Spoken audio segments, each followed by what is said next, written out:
Hey guys, welcome to our Wednesday, Thursday video for week 2 of May curriculum. Excited to be here with you guys today, but before we get going on our lesson, I need you to get yourself warmed up. Start off with some jumping jacks and then some push-ups and sit-ups and pivot front ups, swinging that back leg up, doing 10 on each side, and then finish up with 30 seconds of mountain climbers or jogging with high knees, something to get your body moving. Get yourself warmed up. Ready, set, go. All right, so today we're going to start off learning the rear kick. All right, now just like the front kick we did on the last video, this rear kick has the same 4 parts. It's got chamber, kick, retract, and back to balance. The only thing that's going to change is the direction that we're kicking. And since we're kicking behind us, we also need to look, right? Anytime we're striking behind or to the side, we need to always look first, all right? So for the rear kick, we look at the same time that we chamber our leg, all right? And the chamber actually comes into the same spot as our front kick would go, all right? The reason for that is if I chamber back here, then I've only got about half the distance to try and get some power in my kick. If I chamber up here in front, then I've got all this distance to drive my foot and really use all of those leg muscles to get as much power in that kick as possible. All right, and remember, the reason that we look first is to make sure that we see our target, because we don't want to miss what we're trying to strike. And then we also need to make sure that it's actually someone or something that we need to actually be striking, something or someone that's putting us in danger. All right, so it starts with looking over the shoulder. As you look, go ahead and bring that knee up in chamber, right? And all you're doing is looking out the corner of your eye as you chamber and look, and then you can set it back down. Practice just to chamber and look a couple of times, and you set it back down, and you chamber and look, and you set it back down. Now the idea is when we do a rear kick, we don't want to turn all the way around yet, okay? Because maybe there's something already in front of us that's putting us in danger, and then we realize there's something behind us, and so we do that kick to get them off of us for a moment as we continue with dealing with what might be in front of us. All right, so it's a chamber and look, and then when you go to kick, you're just kicking straight back, extending your leg out, keeping your toes pointed down at the floor. You don't want to open it up like this, because then that kind of turns it into a weird wonky side kick kind of thing that also can take away from your attention to what's in front of you. Okay, so it's chamber and look, kick straight back, and then come right back in to facing whatever it was that you might have already been dealing with. All right, so one more time, we've got the chamber and look, kick straight back, retract, set it back down. All right, when you retract, pull it back in. The reason for that is we don't want them to, if we're kicking them in the belly, we don't want them to grab onto our foot and get us caught off balance, right? So it's drive the foot out and pull it back in to keep yourself safe. All right, so it's chamber and look, kick, retract, back to balance. And if you're doing it on the other side, always look over the side that you're going to be kicking with, right? So it's chamber and look over the other side, kick back, bring it back in, and that's your rear kick. All right, so what I would like you to do, similar to what we did with the front kick in the last video, I want you, if you have a partner who can hold your hand and help you balance, that's great. Or if you just hold on to the back of a chair or something that you can hold on to keep your balance, I want you to practice those 4 parts. 10 on each side, nice and slow. So as you're holding on, keeping your balance, nice and slow. Chamber, kick back, retract, back to balance, and do 10 of them just that slow. I don't want you to go super fast because I want you to practice balancing and feeling those 4 parts. Once you get the hang of those 4 parts, moving nice and slow, then you're more ready to do it faster with more power, because now your muscles are going to remember where they need to move, how they need to move. All right, so 10 slow ones on the right side. practicing your balance, holding on. And then once you've done 10 on one side, you're going to switch legs. Always make sure you're still looking, even if you're going slowly. You don't need to turn all the way to see. You only need to see just out the corner of the one eye what's behind you to make sure you're not kicking somebody that may not be paying attention. All right, so 10 nice and slow rear kicks, all 4 parts on each side. Ready, set, go. All right, guys, next thing we're going to go over is low blocks. Last video we learned high blocks when we're protecting from a strike that's coming overhead towards the top of our head.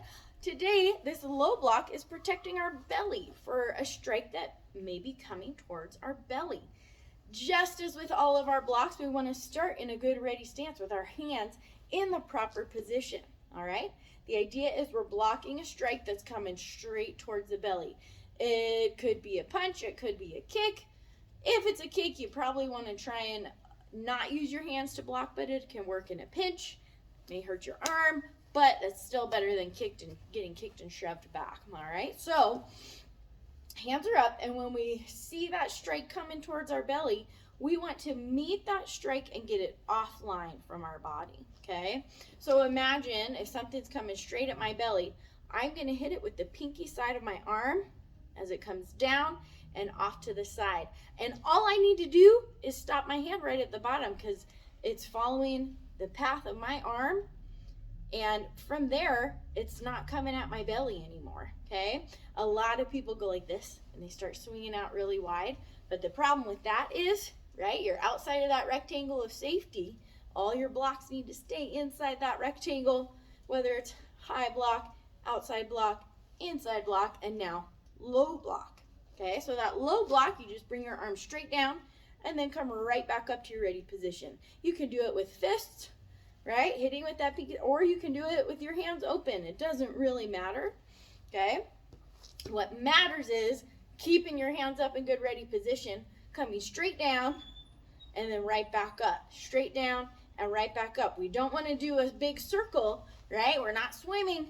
We're doing straight down, back up, straight down, back up. All right, so that is our low block. So what I would like you to spend some time doing, 30 seconds to a minute with your partner.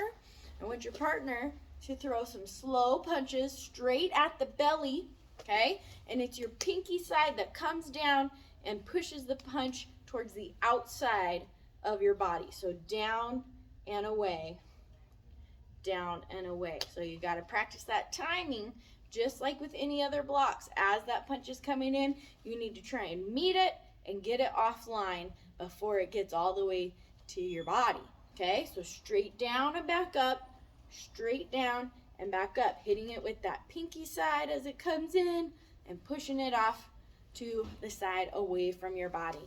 Have fun with those low blocks. Start out slow. As you get more comfortable, if you want him to punch him a little bit faster, let him know, okay? But still controlled, keeping your partner safe. Ready, set, go. Okay, guys, next thing we're gonna learn is our headlock defense, a rear headlock. So if someone comes up behind you, puts their arm around your neck, and this is the defense that we're gonna teach you guys today. This is kind of the beginner basic defense for this one. There are more advanced techniques for when they really choke it in and other ways to do it, but today is the beginner basic to get you started on defending yourself against this attack. All right, so Ms. Marie is going to be helping me today.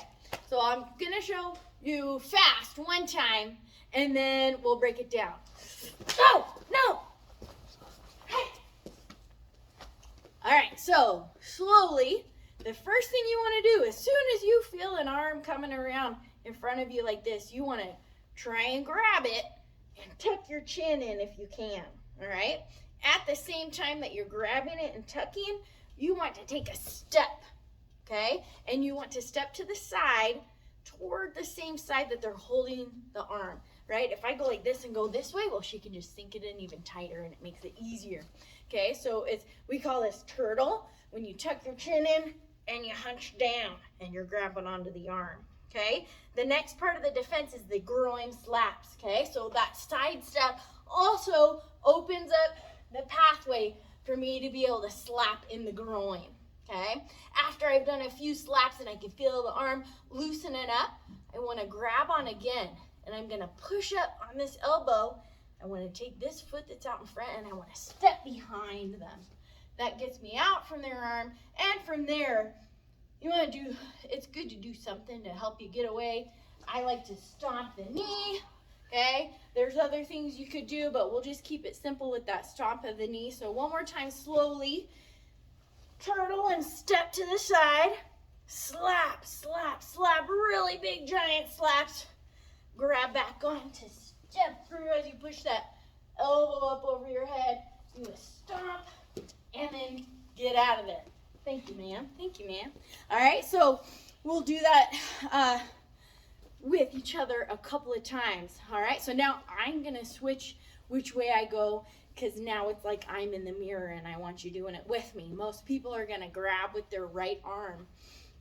Okay, so if you're facing me, I want you to copy what I'm doing, same side, right? So if someone comes up and they're putting their right arm around you, first thing, reach up, grab on and turtle, and step to the side at the same time, right? So when we're doing that, we're making it harder for that arm to squeeze in against our neck, right? We want to, even if they're squeezing super tight, if your chin is down in there, they're not going to be able to choke you out, right? Because that kind of choke cuts off the blood supply to your brain.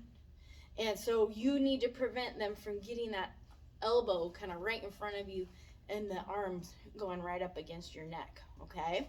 So grab and turtle as you step to the side. Then from here, keep this hand grabbing on tight, and you're going to do these big slaps where you reach way out and slap all the way back as big as you can. Really, really giant, okay? Then you're going to grab back on, okay? And this one is now going to push up on their elbow, pushing their elbow up over your head. And this foot that's still in front of their body is going to step back behind you as you push that elbow up over your head. And that brings you out. And then the leg that's closest, or it really doesn't matter, but give a nice stomp to their knee. And then you get out of there and go get help, okay? So again, it's turtle, so catch it, turtle and step. Big giant slaps to the groin. You're not just hitting them in the thighs. Those slaps are going right up the middle to the privates, all right? Because we really need to hurt them to get their arm, to get them loose, to get them to quit squeezing so tight, right? So it's big giant slaps as you're still holding onto their arm and you're turtled in, okay? Then grab back on with your slap hand, and the other one's gonna push that elbow up over your head as you step through with the foot that's in front. Okay, and then go for a big stomp to their knee and get out of there. All right, so one more time slowly. Turtle, you see their arm coming, turtle and step down. Okay, big slaps, slap, slap, slap, giant slaps. Grab on, push the elbow up as you step back and through. Stomp the knee, boom, and get out of there. All right, so that is introduction to our headlock defense. Practice it slowly. I do not want you to injure someone who is helping you. All right, so if you have your partner, parent, sibling, friend, whoever's helping you practice, you must keep them safe. All right, that means you go slow. Slowly grab their arm, do big slow slaps without actually hitting them, and then carefully step through, and do not actually stomp their knee, okay? Go away from their knee in either direction, but don't go straight at their knee, because I would feel awful if you accidentally took out the knee of someone you love. All right, so practice it slowly and carefully. That is our rear headlock defense. Ready, set, go. All right, guys, so for courtesy today, we're going to talk a little bit about what the definition of courtesy means, and then we'll touch on number 1 in the 5 ways to show courtesy. So we've got good manners, polite in a way that shows consideration for others. Well, you guys know what good manners are, and that actually ties right into number 1, using words like please and thank you. Saying things like please and thank you, you're welcome, excuse me, pardon me. Okay, those are great ways to show good manners. Being polite in a way that shows consideration for others. Now, that's something you might not quite get right away. When you're showing consideration for others, that means you're thinking about what's going to be best for other people. We have a tendency as humans to focus on ourselves and think, what's going to be best for me? What's going to get me what I want? What's going to get me the closest to the front of the line? What's going to get me to have the first turn? What's going to get me to have the best choice of the thing that I want, right? But that is not showing consideration. Consideration for others would be, oh, it's fine. I'll let people go ahead of me. I'll let someone pick before me. And being kind about it. Saying, would you like to go ahead of me? Would you like to go first? Would you, right? It's being polite and thinking about other people and thinking about what's going to be best for them, and not just focusing on yourself and what you want and what you think is going to be best for yourself. All right, so that's what it means to be polite in a way that shows consideration for others. And then having good manners is number 1, saying please and thank you, using kind words, and also kind tone of voice, the way that you speak to people, not being whiny, please, oh please, right? That's not good manners. And saying, oh well, thank you, thanks for nothing. That's not good manners either. It's using those words in a kind and polite way. May I please have this? Thank you. No, thank you. Right? Speaking nicely and using a nice tone of voice. And those are the first thing we got on courtesy today. All right, have a great day.